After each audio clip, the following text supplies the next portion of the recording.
Welcome to City Cinematheque, where the art and pleasure of the movies are the subject of serious discussion. I'm your host, Jerry Carlson, and I teach film studies at the City College of the City University of New York. Today, as part of our series, American Comedy from Slapstick to Screwball, we're presenting the 1927 masterpiece by Buster Keaton, The General. This is a film that has adventure, romance, extraordinary Keaton gags, and a kind of artistic elegance I think that would make Mozart envious. This is a great piece of American filmmaking. We'll be talking about that and Keaton's overall career after today's screening with Imogen Smith, author of the terrific book, Buster Keaton, The Persistence of Comedy. Now, get ready for an experience of the American Civil War by an American comedian like no other, The General. Welcome back to City Cinematheque. Wow. How about that train and that bridge? It takes your breath away no matter how many times you see it. But that's only one of the many, many things that make this one of the richest of all American silent comedies, and now by film historians recognized as a masterpiece. We have a lot to talk about, and I'm just delighted to have with us today Imogen Smith, an author and critic. Some of our viewers know her from the introductions on the Criterion Channel from a number of things, but she's here today because she's the author of a simply terrific book on Buster Keaton, The Persistence of Comedy. Welcome to City Cinematheque, Imogen. Thank you, Jerry. It's wonderful to be here. It is always a good day when I get to talk about Buster Keaton. Good. So let's talk about, for people who don't know him, let's place this film, where it is in his career and where he comes from. Just kind of briefly, what was his passage, and then where does this fit? Buster Keaton was a lifelong performer and comedian. He had started out in vaudeville with his family, making his first stage appearance at something like the age of 2 and becoming the star of his family's vaudeville act as a child. By the time he made The General, he had been making films for about a decade. He started out in 1917 appearing in films with Roscoe Arbuckle, known as Fatty Arbuckle, and then by 1920 was making his own films. He's very, very young. He's still only a little over 30 when he makes this film. But this is really his peak artistically, the peak of his style, and he's really getting the opportunity here to work in almost complete freedom. So this film is really a peak for him. I think it is the film that in many ways best exemplifies what is so unique about his style. It was his own favorite. It was the film he was the most proud of. Sadly, it's also kind of the beginning of the end for his career. How so? As I mentioned, he had this amazing opportunity to work independently. He had his own studio, the Buster Keaton Studio. He had a producer, Joseph Schenck, who was paying the bills, but allowing him to work really with a lot of freedom. He had his own team of people, but he was far and away the single creative force in all of these movies, writing, directing, acting, doing the stunts. He's sort of doing it all, and he's able to work the way he wants and to make films the way he wants, which is very improvisational. And as I'm sure we're going to talk more about, he has this really unique style of comedy and style of gag, and obviously this film is made on a massive scale. The film is not a big success when it comes out, either popularly or critically, and it had cost a lot of money. It didn't make a lot of money. So this is the moment when his producer first starts saying, well, this is not really working. He starts putting a little more pressure on him, giving him supervisors, being a little tighter with the finances, and in just another year or two, actually closed his studio, sold his contract to MGM, where he really was never able to work the way he wanted to, was never happy, and began a kind of personal and creative slide. Right. Sadly.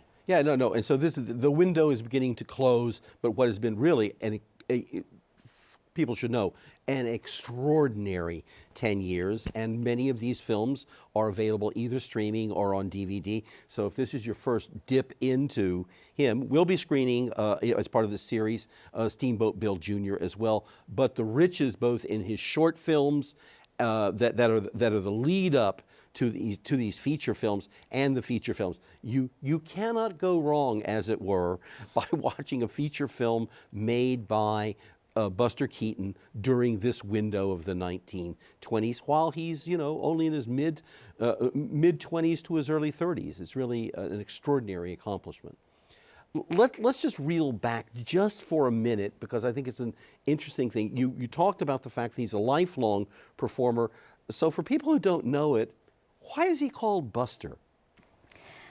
The story, and this is very much of a print the legend kind of kind of story, is that when he was still a baby, basically, he had tumbled down the stairs and was, his parents rushed over, picked him up. He was fine. He was laughing. Someone, and the legend was always that it was Harry Houdini. This, in fact, was not true, but some friend of the family said, that was sure a Buster your baby took. It was slang for a fall, for in particular like a comic pratfall. And so that became his nickname. And it was very appropriate because the two things that really come out of his vaudeville experience as a child were, first of all, his unbelievable physical abilities.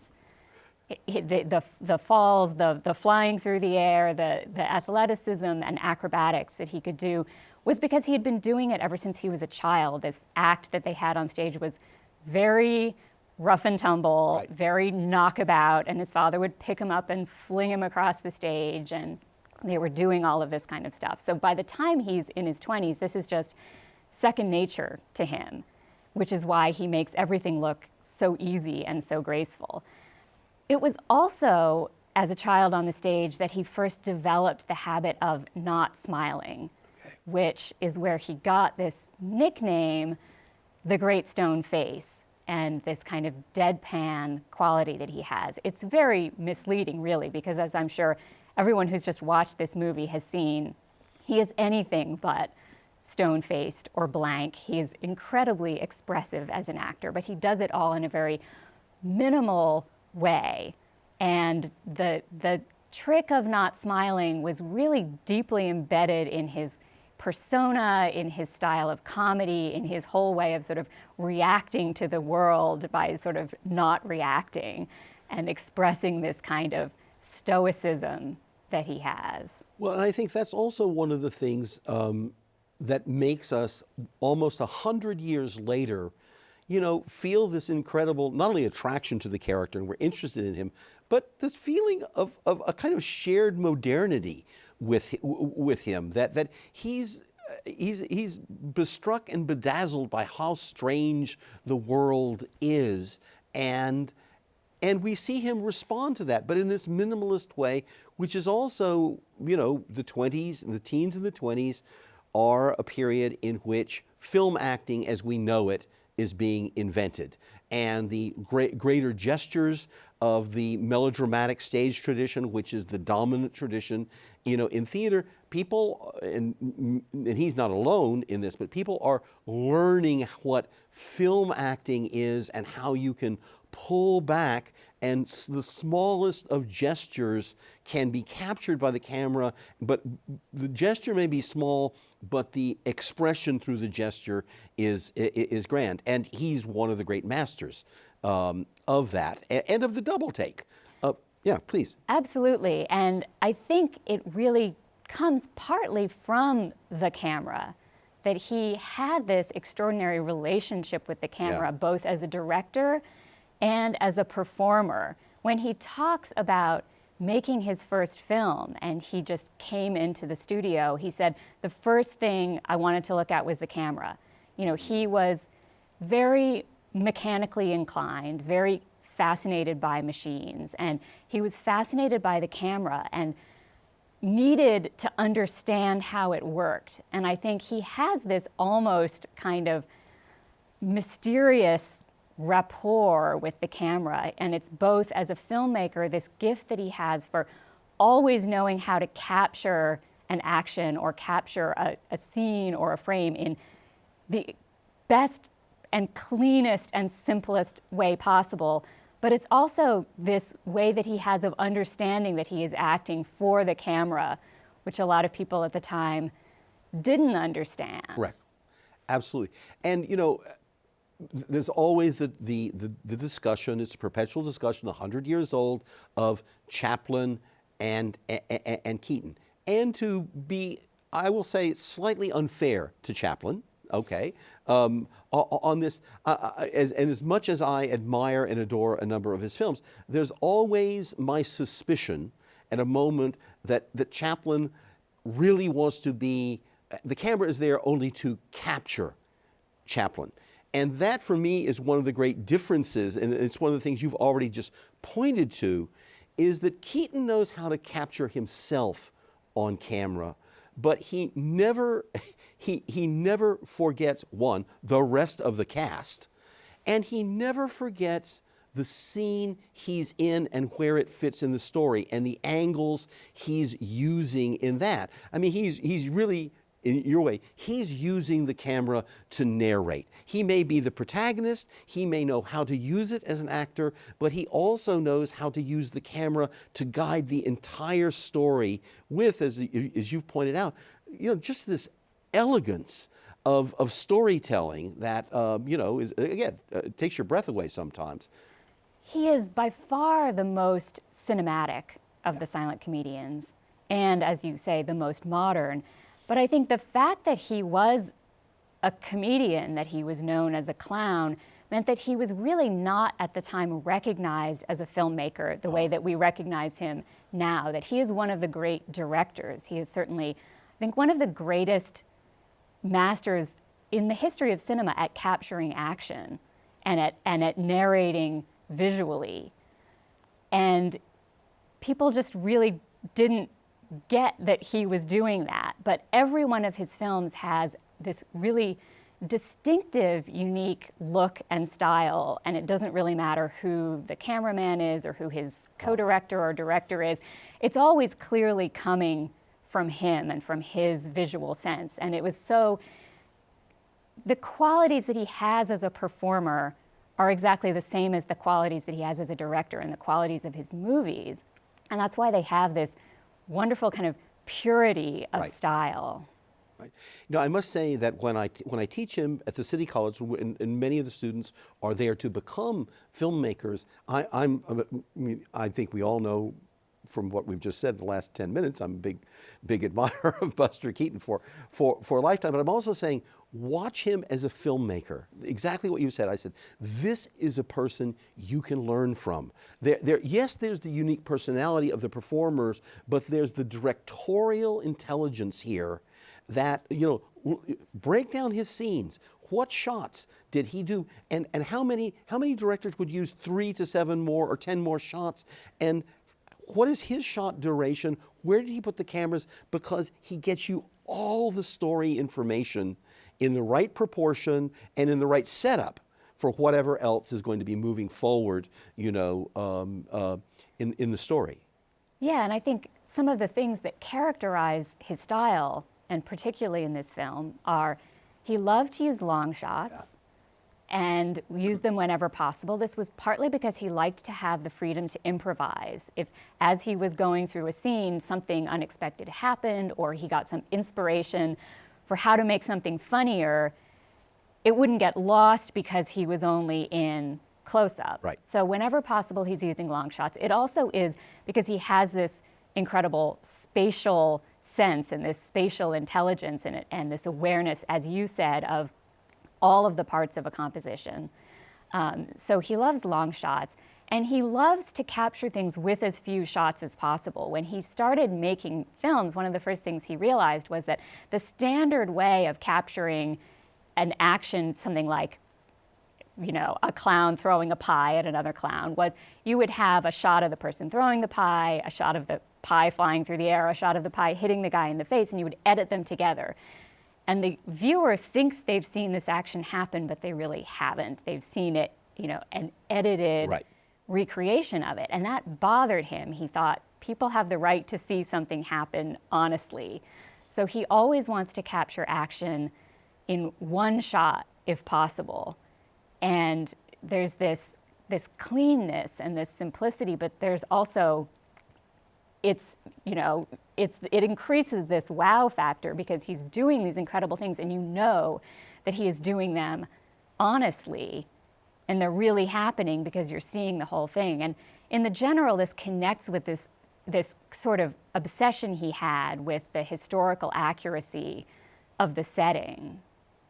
Yeah, and so let's talk a little bit about how this project came to be and how it connects with things so perfectly that are of his interest. For example, trains. Absolutely.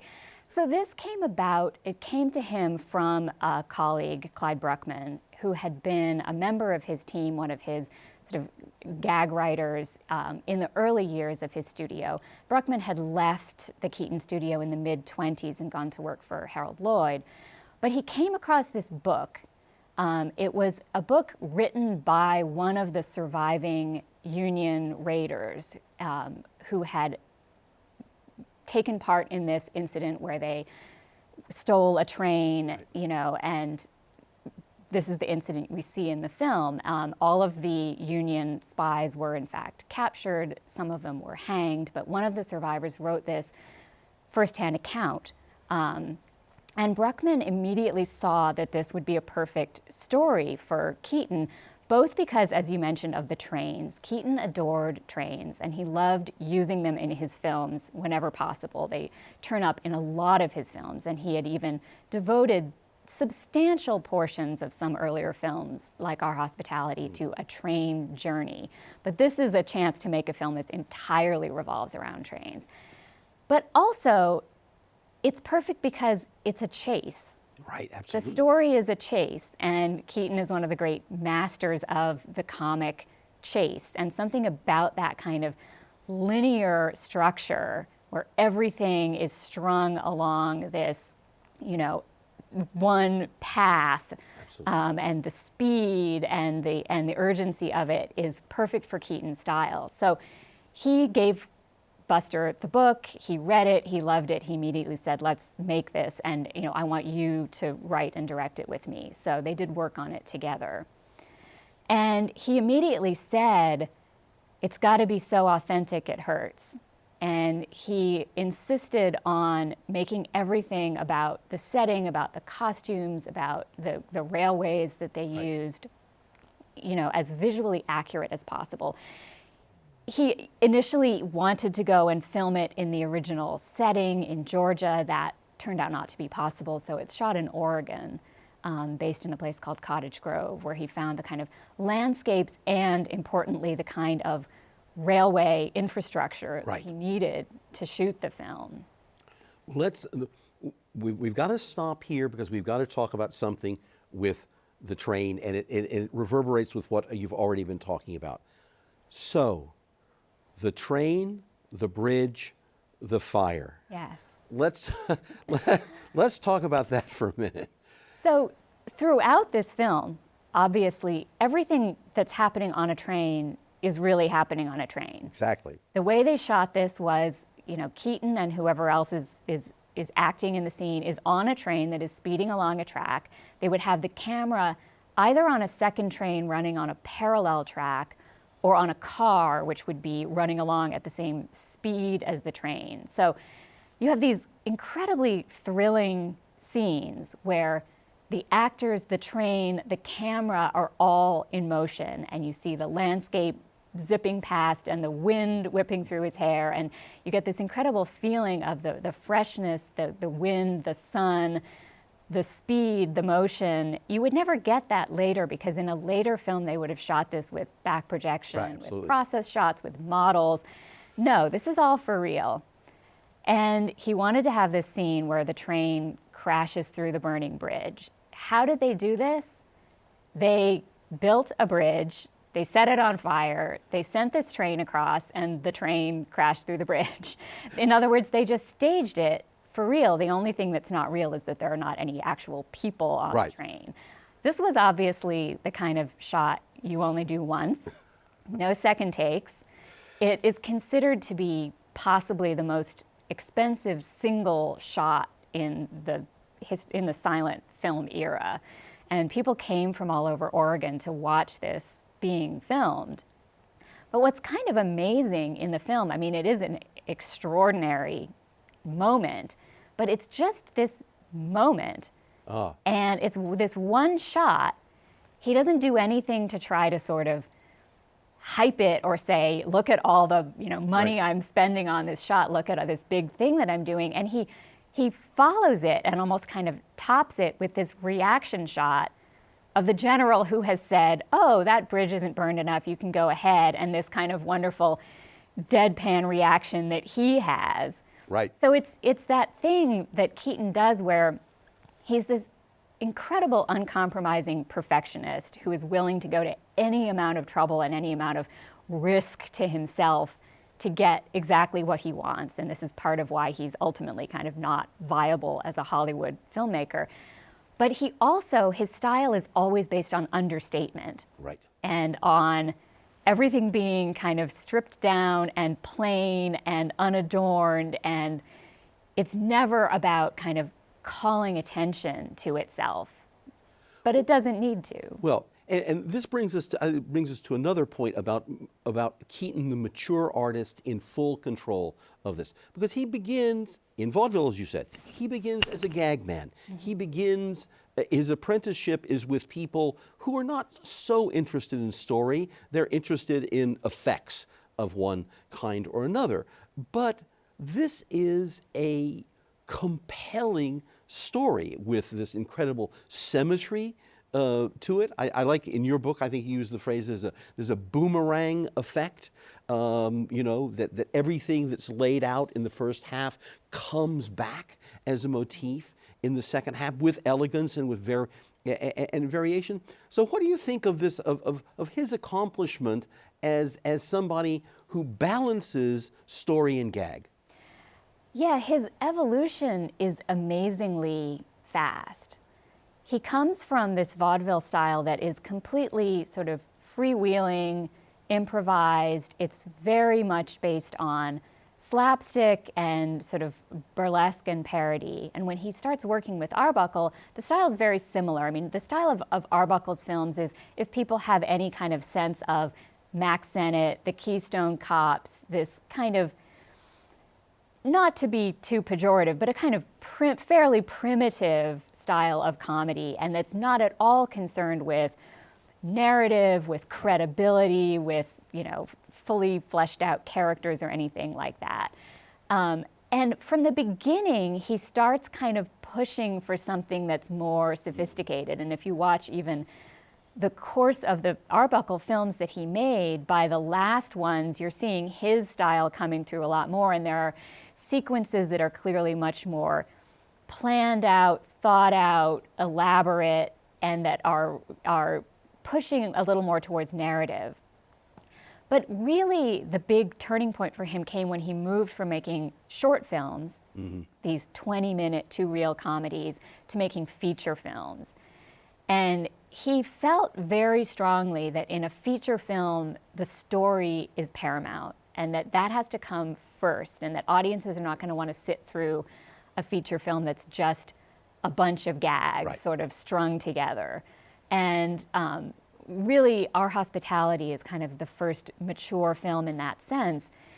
And he always insisted at that point that, the gags are subordinate to the story. They have to arise organically from the narrative, and they have to be believable. He thought it really is important that the audience be able to believe in the story and believe in the characters. And if you throw in these kind of cartoonish gags where people are, flying through the air, it's going to ruin the credibility of the story. Okay.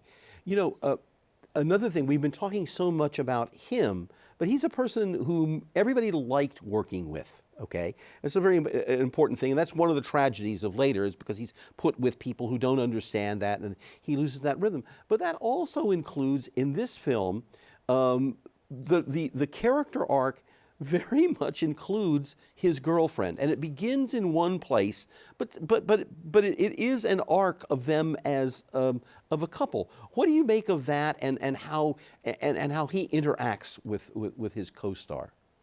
It is one of the most fully developed, and I think one of the most delightful relationships that he has with the leading ladies of his films. I mean, there is always a girl in his films, Right. There's always a leading lady, but the sort of standard thing, not only in his films, but in silent comedy generally, is that the girl is there to be the prize that the comedian is trying to win, and she's there to be pretty and to be, you know, the desirable object that he needs to somehow win. Right. And that's the case in some of his films. But even earlier than this, he had started experimenting with this idea of having the leading lady actually be a kind of comedy partner. Right. And he takes it to its fullest extent in this film. And he said this, actually. He said, you know, these women were always sort of on a pedestal, and they were, you know, treated with kid gloves, and we thought, you know, wouldn't it be fun if we kind of, you know, knocked ours around a little bit? And so the film starts out in a place where he seems like a kind of traditional chivalrous, old-fashioned kind of swain, and you know, when she initially rejects him, you know, sort of unfairly, you know, mistakenly Right. thinking that he is a coward, he just sort of accepts it very passively.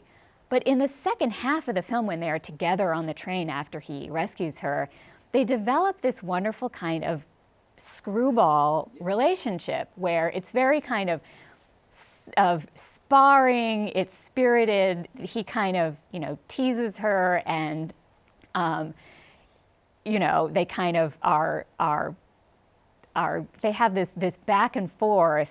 And you know, it's a kind of physically demanding role for her. Absolutely. Where obviously she gets stuffed in a sack and, you know, stepped on and kind of carried around like a sack of potatoes. And the actress Marion Mack is, you know, a very good sport about it. I think part of why he developed the character in the way that he does is that he saw that she had this both willingness to sort of be the butt of the joke and be in kind of undignified positions, and that they had a comic rapport together. And the best example of this probably is one moment which she said was improvised. It's when he's told her to stoke the fire on the locomotive, you know, and she takes this little twig, you know, and puts it in.